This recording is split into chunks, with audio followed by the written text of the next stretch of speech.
இத பாரு, எதுக்கும் நீ கவலைப்படாத. இனிமே நான் இந்த வீட்டுல உன் கூடவே இருக்கேன், போதுமா? அதுக்கு நான் பர்மிஷன் கொடுக்கணும்.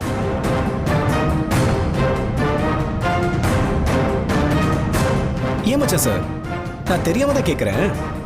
எப்ப பாரு நீங்க என்ன தப்பாவே புரிஞ்சுக்கிட்டு இருப்பீங்களா? இங்க பாருங்க, நான் ஒண்ணு இங்க நானா வரல, என்ன வர வச்சிருக்காங்க. உன்னை யார் இங்க வர சொன்னது? அப்பா, யார் இவனை இங்க வர சொன்னது? நாங்க யாரும் சொல்லலப்பா.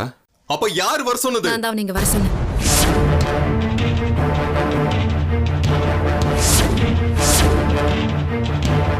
நீயா? உனக்கு என்ன பைத்தியம் பிடிச்சிருக்கா? என்னாச்சு உனக்கு? ஏன் அவனை இங்க வர சொன்ன? ஏய், முதல்ல நீங்க இருந்து கிளம்பு. போன தடவை அடிச்சு வீட்ல இருந்து வெளியே அனுப்புன. இந்த முறை என்ன பண்ணுவேன்னு எனக்கே தெரியாது. அர்ஜுன், நான் தான் நீங்க வர சொன்னேன். அதான் எதுக்குன்னு கேக்குறேன்ல.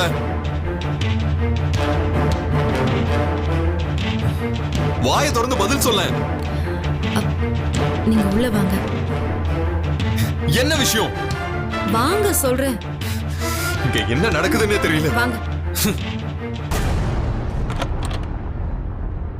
நான் இவ்வளவு தூரம் சொன்னதுக்கு அப்புறமும் நீ அவனை இங்க வர வச்சிருக்கல்ல?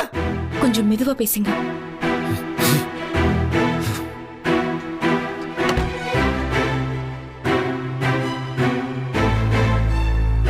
அந்த பொறுக்கி ராஸ்கல் பண்ண அராஜகத்தை நீ மறந்துட்டியா?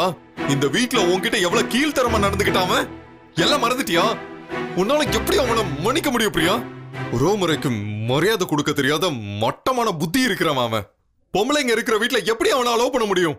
அர்ஜுன், என்னை பத்தி உங்களுக்கு நல்லா தெரியும். தீவிரமா யோசிக்காம நான் இந்த முடிவை எடுத்திருப்பேன்னு நினைக்கிறீங்களா? கடந்த 2 நாளா பாக்குறீங்கல்ல, நம்ம வீடு வீடாவா இருக்கு.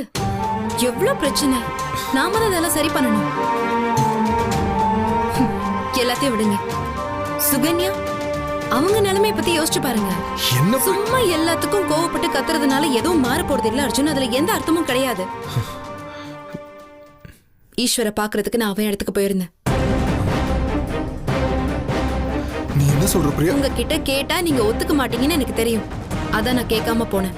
உன்னை யார் அங்க போ சொன்னா? இப்பவும் சுகன்யா ஈஸ்வர் மேல அவ்வளவு நம்பிக்கை வச்சிருக்காங்க.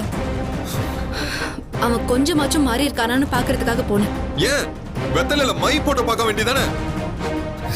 அந்த நாய் செத்தாலும் மாற மாட்டா பிரியா. அவங்கிட்ட போய் தயவு செஞ்சு கொஞ்சம் புரிஞ்சுக்கோங்க அர்ஜுன். இந்த 2 நாள்ல நம்ம வீட்ல எவ்வளவோ நடந்துருச்சு. ஒரு பக்கம் சுகன்யா குழந்தை தூக்கிட்டு ஈஸ்வர் கிட்ட போறேன்னு சொல்றாங்க. இன்னொரு பக்கம் உயிரே போனாலும் சுகன்யாவை ஈஸ்வர் கிட்ட அனுப்ப மாட்டேன்னு நீங்க சொல்றீங்க. நீங்க சொல்றதுதான் கரெக்ட்னு எனக்கும் தோணுச்சு. அதான் சுகன்யாவை ஈஸ்வர் கிட்ட அனுப்புறதுக்கு பதிலா ஈஸ்வர் எங்க வர வைக்கலாம்னு முடிவு பண்ண.